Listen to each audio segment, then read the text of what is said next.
Lucas et Eric investissent tous les deux dans les actions. Lucas utilise eToro pour investir dans des actions sans payer de commission. Eric doit payer une commission à sa banque à chaque fois qu'il achète ou vend une action.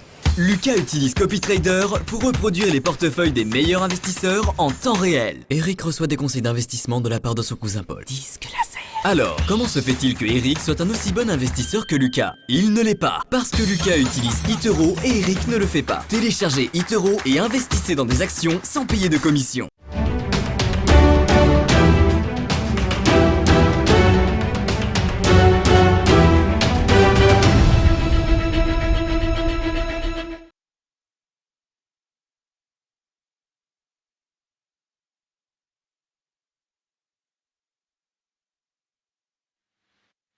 Un actif à la loupe maintenant avec vous Antoine, et on va s'intéresser à celui qu'on surnomme l'indice de la peur en bourse.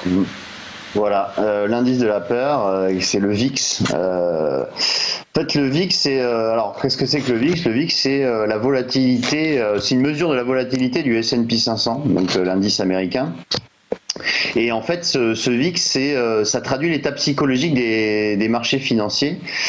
Uniquement en observant son cours, on peut évaluer la tension qui peut subsister sur les marchés. Alors, quand on regarde le graphique du VIX, alors juste pour expliquer ce que le produit que nous avons sur eToro, donc le VXX, en fait, c'est donc un ETF qui réplique la performance du VIX et qui est émis par Barclays. Et en fait, lorsque lorsque les cours du VIX sont à des niveaux assez bas, ça veut dire que finalement la tension est assez basse sur les marchés.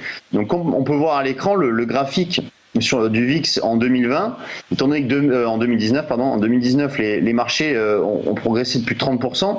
C'est pour ça que le VIX a baissé et finalement il a même atteint un point bas au mois de décembre 2020, on était aux alentours des 13.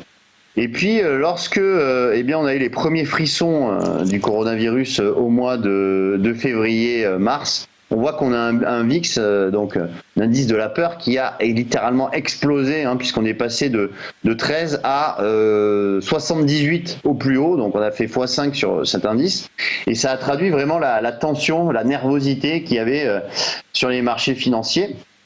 Et on a vu des niveaux qui étaient au-dessus des niveaux de 2008 pendant la grande crise financière. Donc vraiment un pic de stress assez impressionnant sur cet indice. Et depuis, on voit que, malgré tout, on a un VIX qui a sensiblement baissé, puisqu'on est revenu aux alentours des 40 points. Bon, bien sûr, largement au-dessus quand même des niveaux de 2019. Et malgré tout, on voit qu'on a un VIX qui continue à baisser, ce qui pourrait traduire finalement une certaine, je mets des guillemets, une certaine sérénité de la part des investisseurs et finalement une nervosité qui est moindre, ce qui peut être potentiellement bénéfique pour les marchés financiers. Et on voit qu'hier, le VIX a encore baissé, donc qui traduit une nervosité moindre des investisseurs.